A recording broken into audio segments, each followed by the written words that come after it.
nessa aula aqui vamos falar mais especificamente sobre o Brasil, né, que era um país que vivia no período da chamada República Velha, ou República das Oligarquias, ou República do Café com Leite, né? Era um país agroexportador, principalmente, que passava por um processo de urbanização e industrialização, principalmente na região de São Paulo, né? Aplicação dos capitais do café na industrialização ainda incipiente, uma modernização, né? E que se manteve neutro até 1917. Mas, por causa da política alemã de atacar, né, da guerra submarina, de atacar qualquer país que vendesse, comercializasse e assim favorecesse o lado da Tríplice Entente, a Alemanha começou a atacar irrestritamente diversos navios, né? E muitos desses navios eram navios mercantes, né? O Brasil fazia comércio e tinha boas relações, inclusive com a Alemanha, já há um bom tempo, né? Mas durante a guerra, mantendo-se neutro, vendia, né? Aproveitou-se do período de guerra para continuar comerciando, já que esses países tinham problemas de produção porque estavam em guerra, né?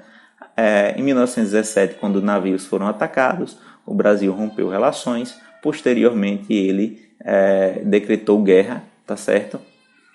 Contra a Alemanha, posicionando-se ao lado da Tríplice Entente, né? O Brasil foi, tá? O único país da América do Sul a participar da Primeira Guerra, né?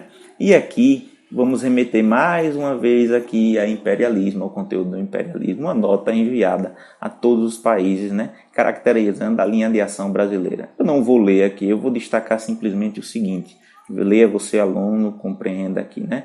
Se até agora a relativa falta de reciprocidade por parte das repúblicas americanas aqui é dos países da América, tá? Tirava a doutrina Monroe o seu verdadeiro caráter, né? Permitindo uma interpretação menos fundada das prerrogativas de sua soberania, né? Os acontecimentos atuais estão colocando o Brasil ao lado dos Estados Unidos, né? Lá dos Estados Unidos, nação, em favor das nações do continente americano. O que tem a ver a doutrina Monroe, né? O presidente James Monroe, lá na época do imperialismo, foi aquele, né, presidente que estabeleceu a política de que a América seria para os americanos, né? Então, que as nações europeias elas não poderiam, né, se intrometer nas questões típicas americanas. Claro que isso era uma influência dos Estados Unidos, né? A ideia de ser aquele que é o protetor do continente, e também revelando aí de que no processo do imperialismo, Estados Unidos, né, não se metia na África, não se metia nas questões europeias, mas ele também não queria que outras nações se envolvessem na América. A Ásia era um território que tanto os Estados Unidos como outras nações entraram no imperialismo. Ora, né, quando a Alemanha ataca o Brasil e também atacou os Estados Unidos, né, o que é que, além da ideia de soberania, o que é que o Brasil vai remeter aqui? Opa, América para os americanos, não se mete e a gente tem que se defender. E ao se defender, estamos fazendo uma prática de solidariedade continental. O Brasil justifica que entrar à guerra é uma questão de honra, tá? Então, mas também é uma questão de o quê? De autonomia do continente. Então, o Brasil tem aí a sua entrada na guerra, tá? A luta aqui, discurso também de importante, né, político brasileiro, né, intelectual Rui Barbosa.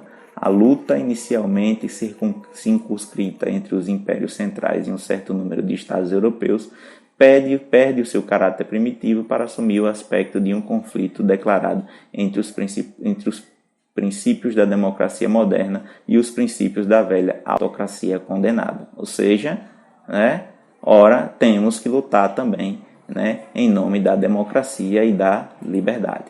O Brasil tem uma participação importante, é o único país da América do Sul, como eu disse, que enviou tropas, né? Estabelece que tem a função de patrulhar o litoral no Atlântico Sul, né? Principalmente por causa dos submarinos, os ataques aos navios, né? Além de enviar medicamentos, envia uma missão médica e também envia recrutas, certo? De alguns oficiais para Inglaterra e França. Então, muito diferente do que se fala, o Brasil não participou da Primeira Guerra, o Brasil só mandou equipamento. Não, o Brasil vendia isso sim, mas entrou na guerra com alguns soldados também, e também com embarcações. Aqui algumas imagens, né, da campanha que foi feita aqui, né, e algumas frases do presidente Venceslau Braz.